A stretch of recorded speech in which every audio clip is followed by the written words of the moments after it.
Hey kiddos, welcome back. So this week we're going to read this book together called Wings to Fly by Sowmya Rajendran.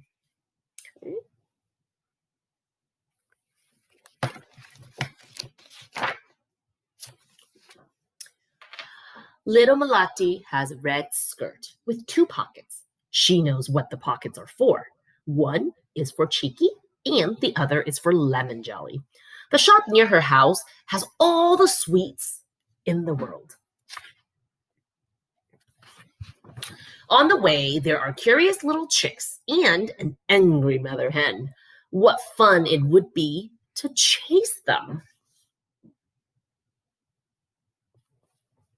Malati looked out the window. The ground is full of splashes of yellow. Ripe mangoes have fallen from the tree.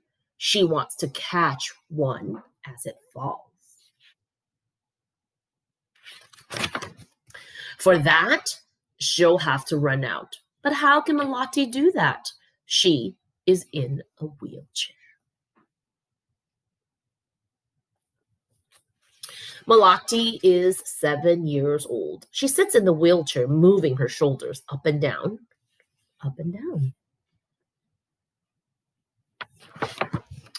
There is a race coming up, and she wants to win.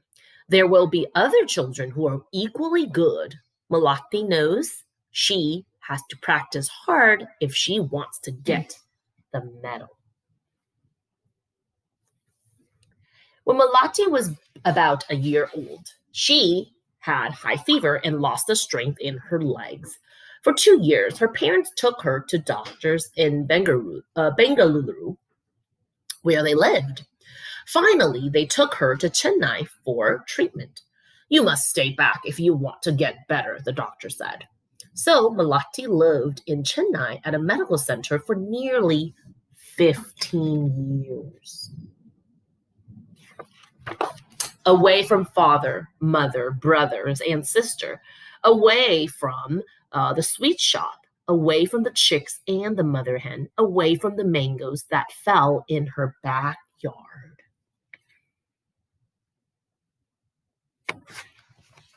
Whenever she went home to Bengaluru for the summer holidays, everyone made a big fuss over her, especially her father. She was his favorite.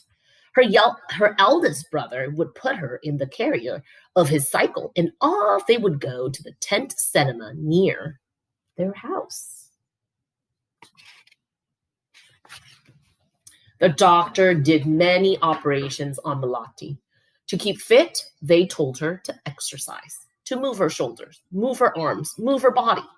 Malati found that she liked doing this. She liked to exercise. She liked to play. She liked the medals, too, that she began to win. Malati was about 18 years old when she came back to live in Bengaluru. She had become very good at sports. She won 2 gold and 2 silver medals at the first national sport meet for the disabled.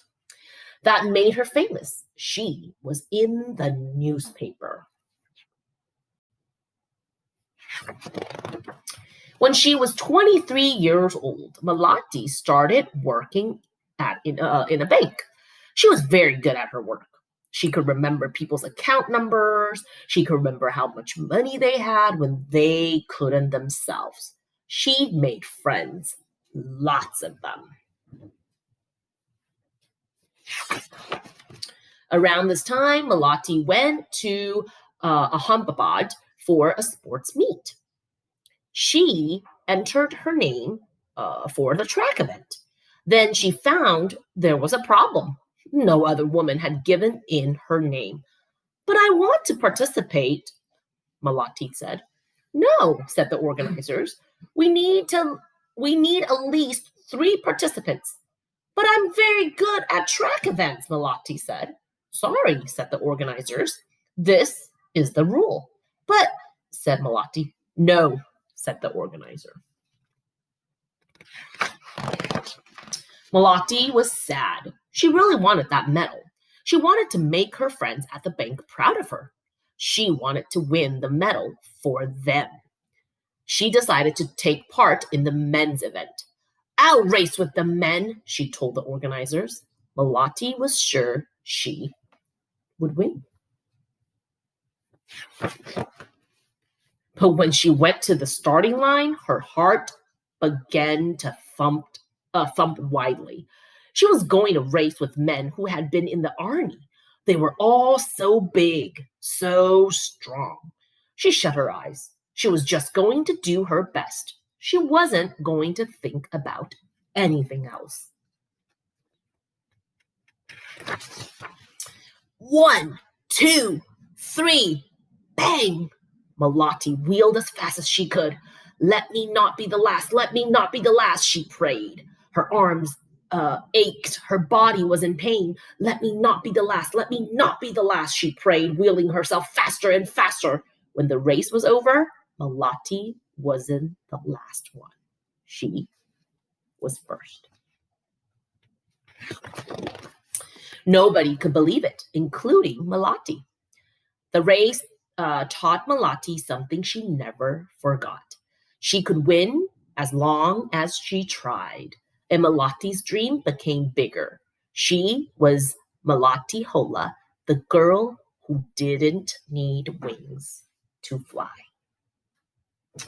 All right. I hope you liked that book. As we were talking about courage, she had courage throughout her life as she's growing up, right? She never gave up.